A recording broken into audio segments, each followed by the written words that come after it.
I was called useless and kicked out at my own sister's party. Hours later, I froze the family accounts and sold my $18 million stake. I stayed near the edge of the ballroom, trying to keep out of sight while Hannah soaked up every ounce of attention. The chandeliers sparkled, the floor shined like glass, and the room buzzed with people dressed to impress. Waiters carried trays of food, and laughter filled the air. Hannah lived for nights like this, and everyone made sure she was the star. But her eyes found me. They always did.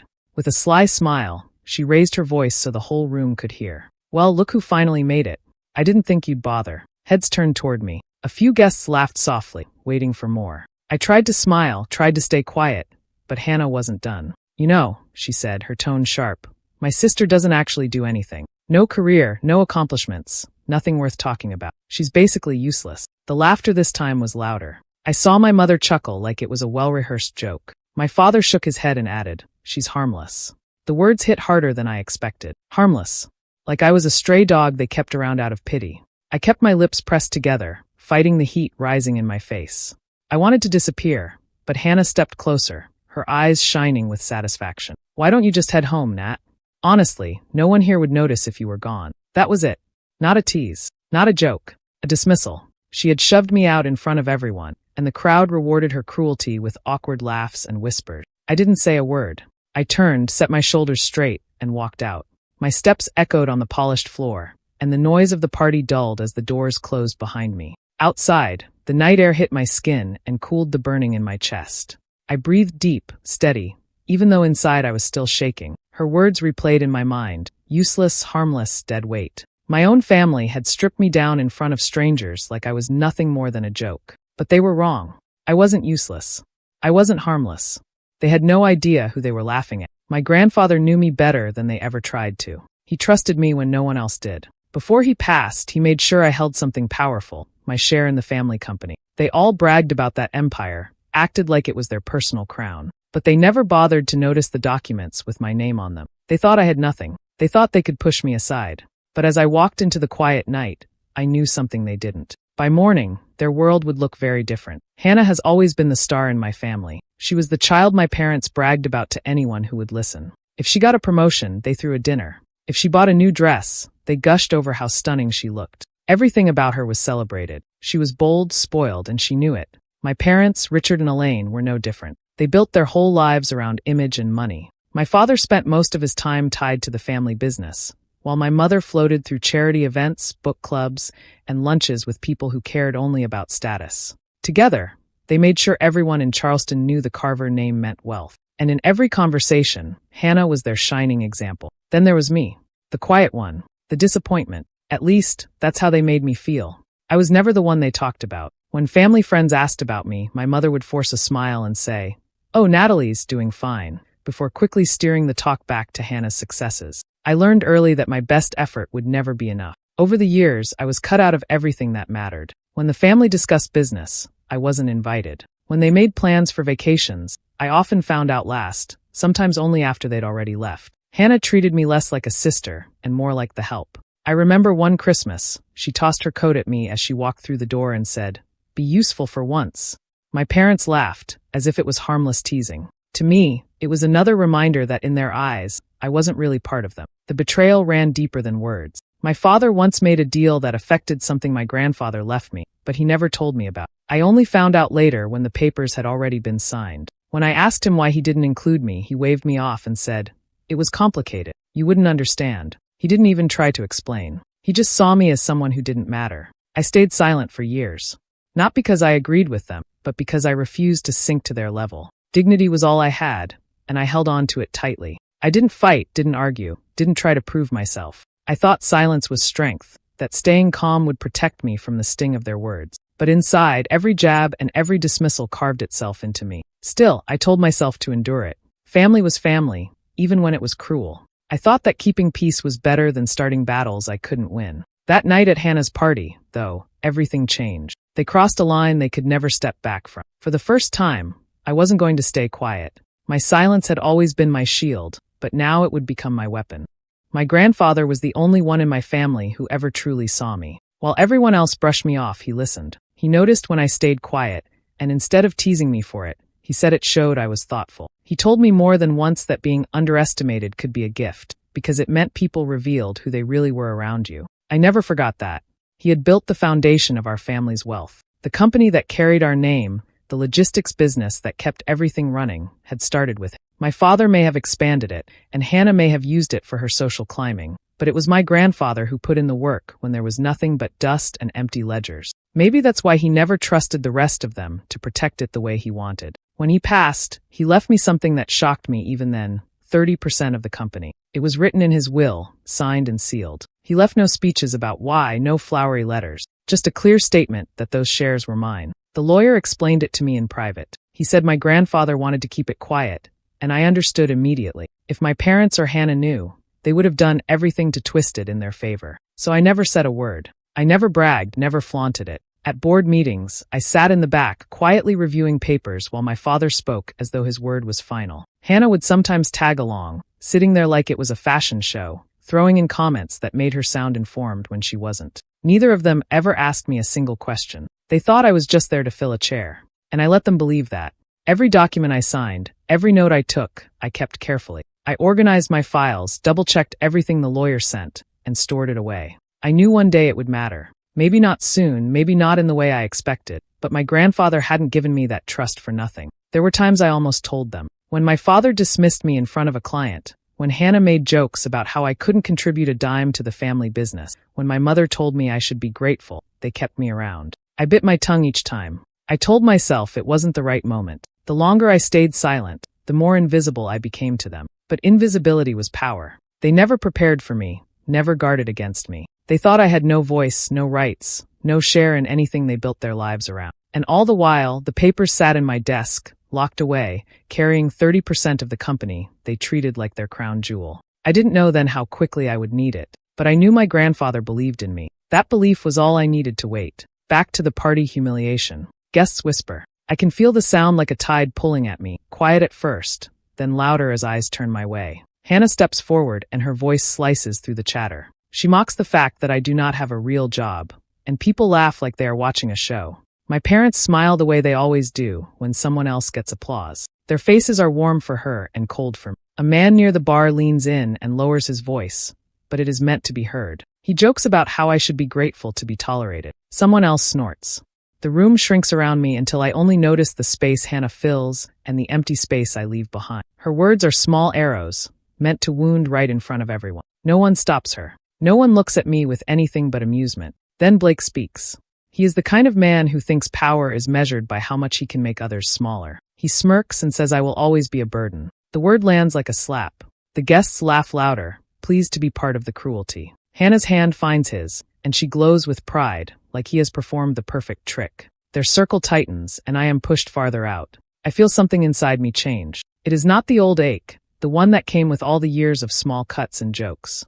This time the feeling is flat and clear like ice. My hands stop trembling. I do not beg for anyone to see me. I do not try to explain myself. I have learned that explanations are windows that close in your face. I stand up. My walk is slow, measured. My shoes click on the floor, and the sound is steady enough to drown the whispers for a moment. No one reaches for me. No one calls my name. The room continues to watch, hungry for more amusement. I leave without looking back. Outside, the night is cleaner, harsher, and it clears my head. The party noise becomes a distant hum. I breathe in and feel cool air fill the space where the shame was. I do not cry. I do not call my parents or beg forgiveness. For years I held my silence like armor, thinking it would protect me. Tonight that silence feels different. It has kept me invisible, yes, but it has also kept me safe. Safe does not mean powerless.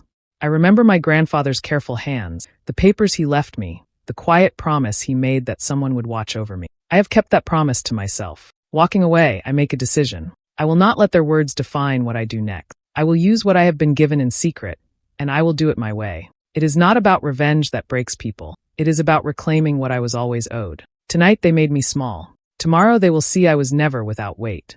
I drove home that night with my hands tight on the wheel, my mind sharp and clear in a way it hadn't been for years. When I walked inside, I went straight to my desk and pulled out my grandfather's trust document. I laid them out carefully, page by page, reading his handwriting, the seals, the signatures. He had trusted me with something none of them knew how to value. I had kept every paper safe, waiting for the moment I would need them. That moment had come. I picked up my phone and called Mr. Dalton. He had been my family's lawyer for decades, but unlike the others, he had always treated me like I mattered. Even when I was young, he explained things to me that everyone else ignored. When he answered, his voice was steady, like he had been expecting my call. "Miss Carver," he said. I wondered how long it would take. I told him what happened at the party, though I didn't need to explain much.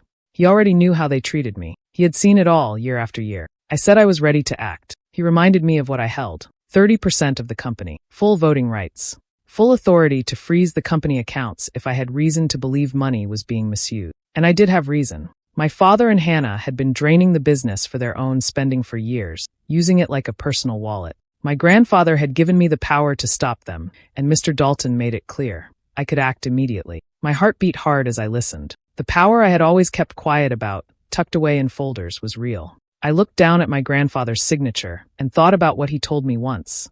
That silence wasn't weakness, it was patience. And patience, when the time came, was stronger than any argument. I took a deep breath and said, "Do it. Start tonight." There was a pause, then Mr. Dalton replied, "Very well. By morning, the accounts will be frozen. They won't be able to move a single cent without your approval." I closed my eyes, letting the weight of it settle over me. For so long, I had lived like a shadow in my own family, but not anymore. I felt no guilt, no hesitation. They had called me useless. They had shoved me aside. Now they were about to learn what it meant to underestimate me. When I hung up, the house around me was still and quiet. I gathered the papers, straightened them, and slid them back into their drawer. My hands didn't shake. My chest didn't ache. For the first time in years, I didn't feel small. I felt strong.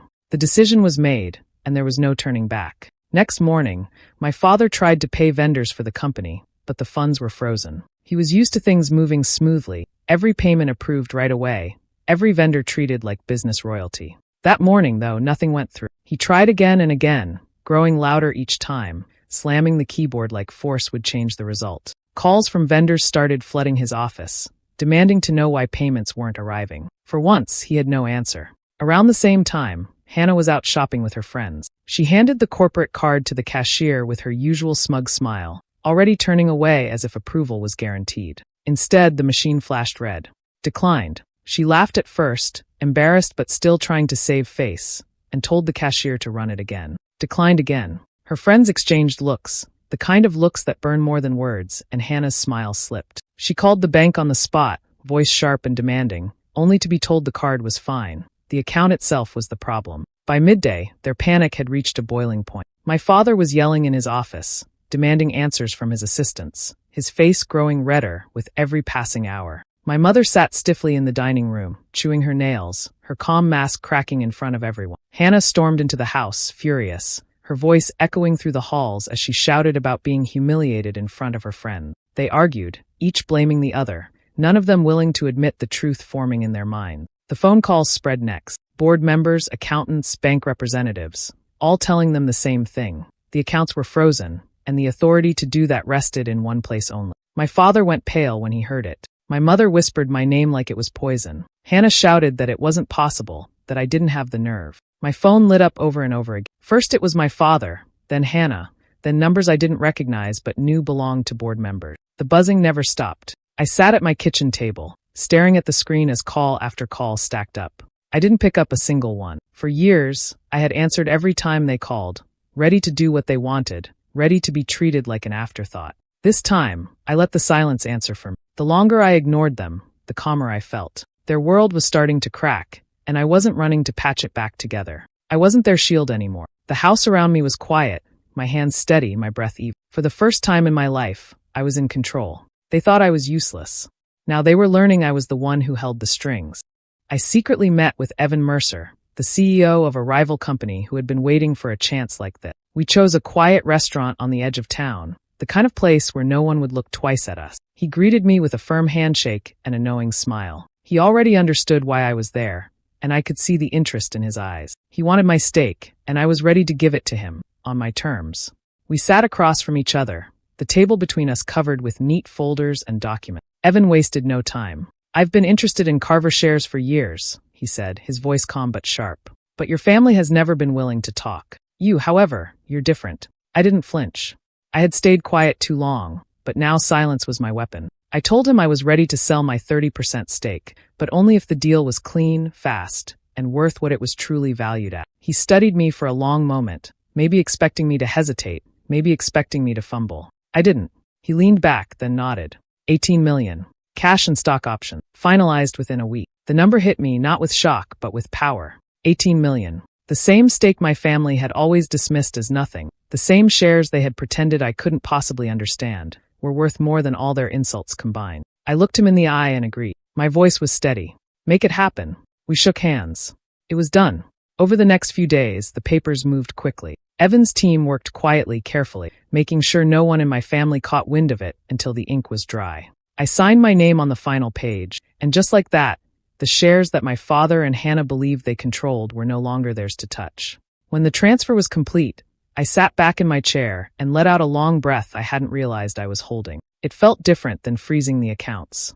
That had been power in the moment. This was permanent. The control was mine. I had chosen when and how to act, and no one could undo it. I didn't rush to tell them. I didn't need to. The silence was sweeter. They would find out soon enough, and when they did, it would cut deeper than any words I could ever say. I wasn't the useless sister anymore. I was the woman who had taken 30% of their empire and walked away with $18 million. For the first time in my life, I didn't feel like I was waiting for their approval or permission. I didn't feel like the shadow in the room. I felt sharp, steady, and in control. The family stormed into my apartment without warning. The door slammed against the wall, and before I could even stand, Hannah was in my face, her eyes burning. "You're a traitor," she shouted, her voice sharp enough to rattle the glass on the table. My father followed, his steps heavy, his jaw set tight, his eyes full of fury. My mother came last, wringing her hands, her voice already trembling before she spoke. "Do you have any idea what you've done?" my father barked. He pointed at me as though I were a stranger. "You've destroyed this family. You've humiliated us. Do you know the damage this will cause?" Hannah cut him off, leaning closer to me, her face twisted with rage. "You ruined everything for your own family. For money. You think selling to Mercer makes you powerful? You're nothing but selfish." My mother's voice cracked as she stepped forward. "Natalie, please. Undo this. Tell us it isn't true. Tell us we can fix it." She reached for me like I was a child again, like she could beg me back into silence. I didn't raise my voice. I didn't even stand. I sat there calm, steady, while they circled me like wolves. I let them throw their anger, their shame, their blame. And when their words finally slowed, I spoke. "I only ever played the part you gave me," I said softly. "You called me useless. You laughed at me, ignored me, pushed me out. So I became what you wanted to see. Quiet, invisible, harmless."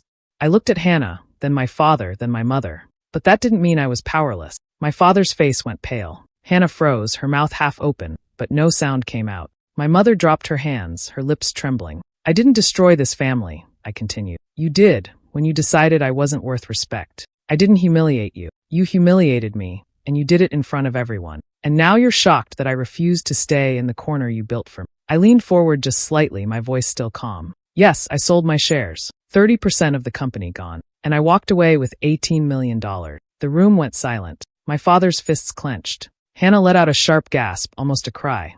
My mother shook her head, as though denying the words would change them. "You called me useless," I said, each word steady as stone. Then I looked at each of them, letting the weight of it sink in. "Now let's see how useful your empire is without me." None of them spoke. They just stared at me, faces tight with rage and fear, as though the ground had shifted beneath their feet. And for the first time in my life, I didn't feel small in their shadow. I felt taller than all of them.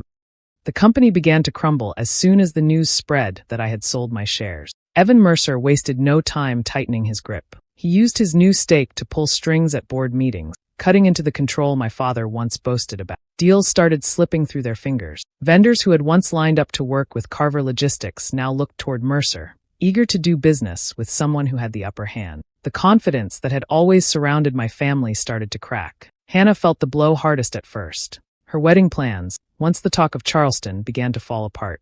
Blake had always enjoyed the shine of our family name, the luxury, the promise of stability. But when he saw the chaos in the company, when he realized the wealth wasn't untouchable, he started pulling away. First it was small things, missed calls, excuses, delays. Then one night, he sat her down and told her he couldn't marry into a family falling apart. Hannah begged, shouted, even tried to guilt him, but Blake walked away, leaving her alone with her rage. My parents weren't spared either. Richard and Elaine had built their lives around reputation. Charleston society had always admired them, the parties, the appearances, the wealth that seemed endless. But now whispers followed them everywhere. People asked quiet questions about the frozen accounts, about the lost shares, about the rival who was now gaining ground. Invitations stopped arriving. Friends who once clung to them began keeping their distance. My mother, who thrived on polished smiles and perfect dinners, now avoided public events. My father, who once commanded every room, sat silent in the back of his office, watching his empire slip. While they scrambled to hold on, I quietly made my own move. I didn't stay in Charleston. I packed what I wanted and relocated to a new city where no one looked at me as the Carver disappointment. With $18 million, I had choices I'd never had before. I invested carefully, not in lavish parties or shallow appearances, but in a business venture of my own. I studied the numbers, trusted my instincts, and began building something that was truly mine. Every step felt steady. Every decision was mine alone. I no longer lived in the shadow of my sister's tantrums or my father's arrogance. I didn't hear their laughter echoing in my ears. I didn't wait for their approval. The money wasn't just wealth, it was freedom. Freedom to create, to live, to breathe without being told who I was supposed to be. Back in Charleston, their world was crumbling, but mine was just beginning to rise. I settled into my new life by the ocean, far away from the noise of Charleston. My beach house in Wilmington was small but perfect, with wide windows that opened to the sound of the wave. Each morning I walked along the sand, the salt air in my lungs, the sun rising over water that seemed endless. For the first time, I felt like every breath belonged to me and not to the weight of someone else's expectations. My work looked nothing like the life I had left behind. I built my own business slowly, carefully, with people who valued respect over status. Every partner I chose treated me as an equal, not as someone to be pushed aside. Meetings ended with firm handshakes instead of mocking laughs. Ideas were heard, not dismissed. And with each step, the company I was creating began to grow in strength and in trust. I no longer sat in the corner, invisible. I was at the center, where I had always belonged but had never been allowed to stand. Sometimes I thought about Charleston, about the house filled with arguments and sharp words. I thought about Hannah's cold smirk, my father's dismissive tone, my mother's quiet complicity. But those thoughts never brought regret. If anything, they reminded me of why I was better off here. I hadn't lost my family. They had lost me. They had chosen to see me as useless, blind to what I truly carried. They gave me away through their cruelty, and I had no reason to return. The evenings in Wilmington were my favorite. I would sit on the porch with a book or simply watch the tide roll in, the air cooler, the light fading to gold. No shouting, no laughter at my expense, no tension curling around my shoulders. Just peace. And beneath that peace was something stronger than I had ever felt in Charleston, pride. I had taken what they meant for humiliation and turned it into freedom. I didn't waste time plotting their downfall anymore. That work was already done, and the cracks in their empire were proof enough. What mattered now was the life I was building brick by brick, steady and solid, with no one to belittle or break it apart. As I looked out over the water one evening, my final thought settled in with the sound of the wave. Sometimes the best revenge isn't destroying others. It's building yourself up so high, they can't reach you anymore. And in that quiet moment, I knew I had won.